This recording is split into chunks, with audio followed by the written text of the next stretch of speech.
Ayon po kay Philippine National Police spokesperson Police Colonel Jean Fajardo, siya mismo kinilabutan sa mga narinig niya tungkol sa pinagdaanan umano ng mga batang babae na naging biktima umano ni Kibuloy. Matapos umanong pagsamantalahan ng mga bata, tinatakot pa umano ni Kibuloy ang mga ito para hindi ikwento sa iba ang kanilang karanasan. Darito po ang pahayag ni PNP spokesperson Police Colonel Jean Fajardo. Again, these are all allegations. Nililinaw lang natin ang sinasabi na pagkatapos gamitin di umano ni Pastor Kibuloy itong mga bata, ang sinasabi sa kanila ay they are still pure, intact pa rin yung kanilang pagkababae dahil ang nakipagtalik sa kanila ay Espiritu ng Diyos. So, kayo na po bahala ang ano yan. But nung ako ang kinukwentuhan ay these are all children.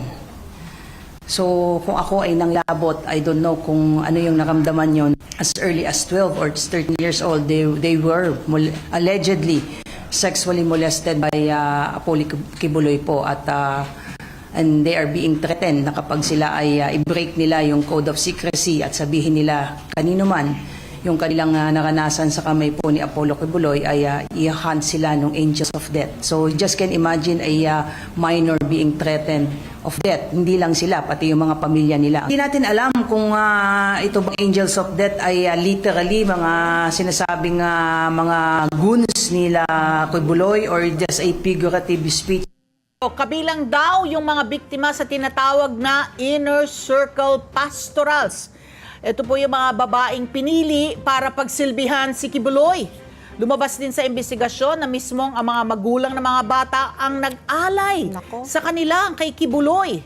Tinawag naman ang kampo ni Kibuloy na fake news yung mga alegasyon laban sa kanya. Ayon sa kanilang legal team, hindi dapat nakikisang-ayon ng PNP sa pagpapakalat ng maling impormasyon. Tulad nito, dapat nilang ituring na inosente si Kibuloy hanggat hindi napapatunayang nagkasala sa korte. Mariin din po nilang tinanggi na ginamit ni Kibuloy ang relihiyon para pagsamantalahan ng kanyang mga membro.